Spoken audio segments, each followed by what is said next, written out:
dakit, pixka sensazio gazi gozoak, ez? Bai, dakagu hemen egotaren az, azkenan, bueno,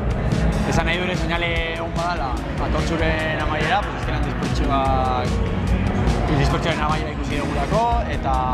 bueno, ikusten ari eralako preso asko ja kalea zapaltzen, gizarteratzen, eta hori egia esan berri totalmente ona da, Euskal Herri osoarentzat, eta gero, talde batetik ere, pena bat, azkenean, festival honi azkenean kariño asko hartu dugulako, eta askotan etorri galako ikusle bezala eta musiko bezala ere, eta gustora, egia zan, gaina ikustira Euskal Herriko artista pia gaudela hemen gurekin, zer esanik ez. Esango nuke hemen gauden talde guztiok elkartasun keinu bat egiteko elkartu gala hemen lakuntzan, eta egiten diogun ekarpena dela auzi bati eta diskurso konkretu bat atxikarazten nahi dugula. Eta hori presoak etxera ekartzearena eta hori gustora. Eman Xekondo esan den bezala, badaukagu sentsazio gazi gozo bat, ez? Baina urduritasuna be oso presente dare, gaur esnatu gan momentutik. Atortzuko bigarren egun honetan zehatzo bemendik ligina, bueno, oso gogotsu gare, ilusio handixeakin. Abesti zerrenda moldatu indogu, performance olako zerbait ingo dugu, beraz gare gogotsu, urduri, beraz emozio mordoa dauzko galdilerian,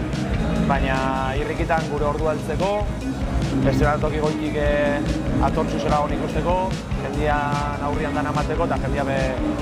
moitzen eta eskua gora jarri, dantzan eta gure abestitxak abesten zartzeko, gogotsu. Anekdotak asko dauzkau. Jaialditan, ez dakit, nik memoria txarra bat etortze gate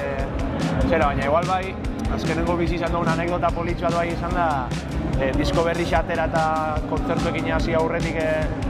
saletako kontzertuekin hasi aurretik eta ensaio txiki bat inginuan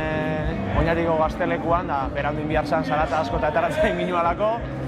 eta azte barruan zan, lanean joan ginen urrengo gunean, eta baina dana jasotzeko ordua heldu zanean, joan nintzen ni furgoneta mogitzera, eta zerraduran sartu nahian giltzia da apurtu neban, eta hangeratu ginen oier eta bitxo goizeko lau bat edo bostak arte oinatin, martitzen batian, gruan zain, grua bat etorri zan, grua txikixe gisa zan, hangeratu zan grua, gainera ezin ginen furgonetara sartu, zeate guztiak itxita zerez, eta azkenengo anekdota hori, eta gero beste mila dare, kontako nitxuzke, beste atzuk ez, baina azkenengo hori, publikoin nahi duguna.